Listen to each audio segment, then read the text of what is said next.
Winter of 1998. The Sundarbans lay wrapped in a thick blanket of fog. In winter, the forest transformed into something otherworldly. River path shrouded in mist, the midland scant of wet soil and damp wood, and a silence so deep it feels as if the forest itself has stopped breathing.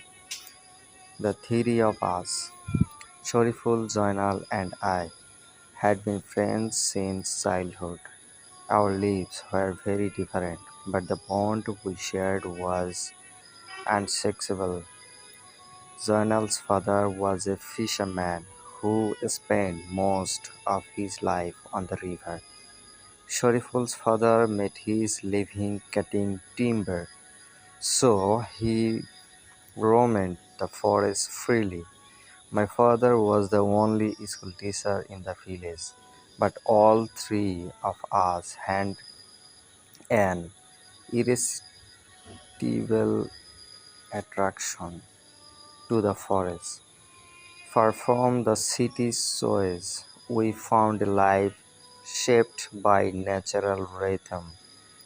That winter, we decided to venture deeper into the Sundarbans 3 days to fish, partly for food, partly for adventure. Shariful's uncle had an old boat. We loaded it with food for 3 days, fishing nets, while and two lancer and set out. The boat glided along a climb river, the only sound were the dip of our oars and the faint flapping of wings from distant birds. The cold wind brushed past our face. Joinal hummed a tune. Shoriful rode steadily, and I watched the mysterious beauty of the forest unfold on either side. The first 2 days were uneventful. We fished during the day, cutting enough to feed ourselves.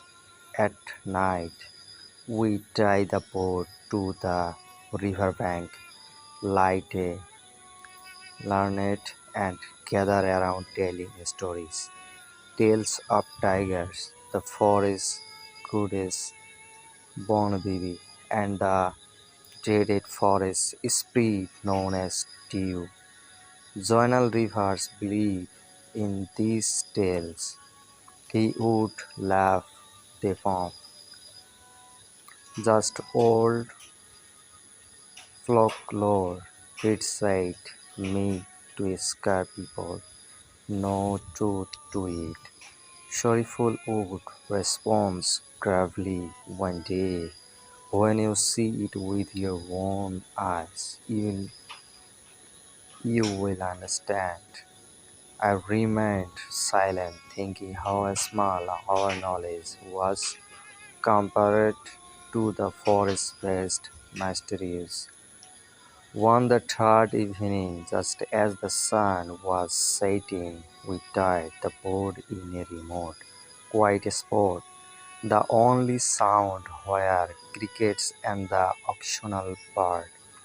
Suddenly, Jainal froze, his face lit with a strong excitement. Listen, do you hear that? He whispered urgently. It's my brother's voice. We exchanged plus glances. Which brother? I asked Rubel. He's calling me, Journal replied. Journal, come here, like us standing nearby. Our blood runs cold. Rubel had drowned 3 years ago.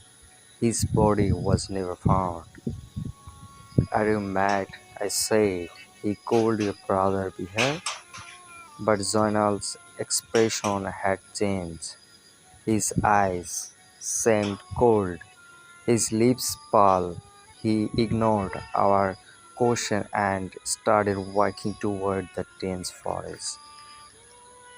We shouted after him, but he didn't respond. Shariful tried to grab his arm, but Joinal shook him off with unnatural strength as they walked away. I noticed a strong smell, a raw earth scent that hadn't been there before. The moon had risen now, casting dim light. That's when I saw it. Journal's shadow did not match his body. It was longer, its arms and legs unnaturally stretched, its head bent low, and I seemed to be walking just behind him. Do you see that?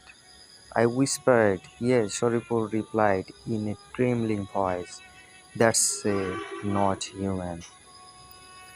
We followed him into the jungle, the sound of chopping branches and charging leaves underfoot.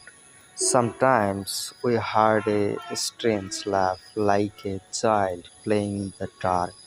The wind had shifted, making the trees whisper like they were warning us. Then came the sound of slipping water from the river. Journal broke into a run. We chased him, but suddenly silent, deep enough to hear our own heartbeats. The night we scurried for hours but found nothing. Sometimes we heard our names being called in the distance, but we moved toward the sound. There was only darkness. Just before dawn, we saw a figure by the river. It was Joanel. He was standing alone, his clothes wet, his eyes empty as if staring into nothingness. We rushed to him. We was unconscious as we lifted him onto the boat. I saw footprints in the mud. Three sets were ours, but there was a fourth. It looked human, except it had only three long toes, as tipped with a curved claw that had sunk deep into the earth. By the time we returned, Journal had regained consciousness, but he would not speak. He just whispered one word, "Due." From then on, Journal was never the same. He would not talk, would not look at anyone. At night, when the village slept, he would sit up in bed, eyes glowing like burning coals, and smile. A smile that froze our blood. One morning we found his bed covered with long, deep claw marks as if some beast had shared the sheets. They were unlike anything human, and that smile, it never left his face. We had brought Joinal back from the forest, but I will never be sure if it was only Joinal we